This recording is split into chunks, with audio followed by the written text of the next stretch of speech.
कहानी सुनो। एक अंधेरी रात थी। कहीं दूर एक छोटा सा गांव था जहां लोग अपने घरों में छुपकर सो रहे थे। एक छोटे से घर के अंदर एक पुरानी किताब थी जिसमें एक अजीब सी कहानी लिखी हुई थी। उस रात एक छोटे लड़के ने फैसला किया कि वह अपने दोस्तों को उस कहानी से डराएगा। लड़का ने अपने दोस्तों को अपने घर पर बुलाया।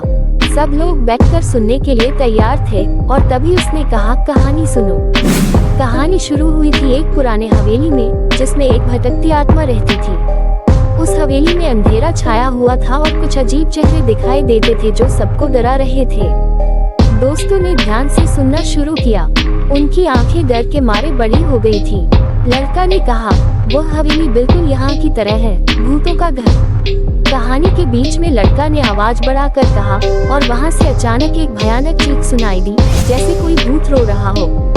सबके चेहरे पसीने से भीग गए, पर वह सुनते रहे। लड़का ने कहानी में और भी गहराइयां डालते हुए कहा, उस भयानक आवाज के बाद अंधेरा पूरी हवेली में छा गया।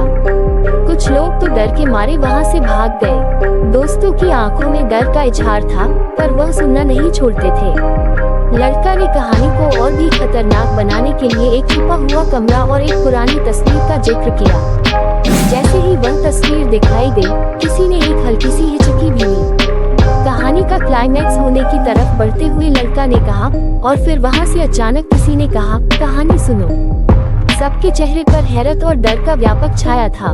लड़का ने अपने दोस्तों को देखा और कहा, और तब से कह रहा हूँ, जैसे मुझे लगता है कि कहानी का अंत अभी बाकी है। इसके बाद वह लड़का भी घबराया हुआ दिखाई दिया।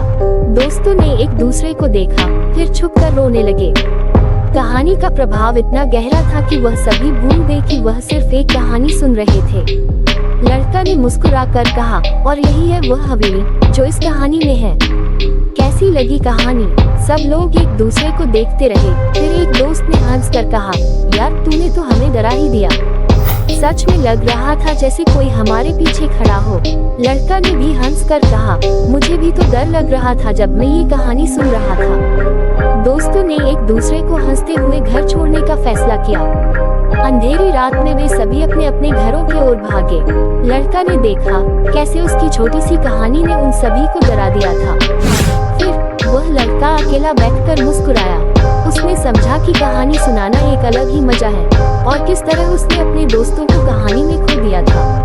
वह सोचने लगा कि शायद अगली बार एक और कहानी सुनाए, लेकिन उस दिन के लिए वह खुश था कि उसने अपने दोस्तों को एक रात के साहस का एहसास कराया।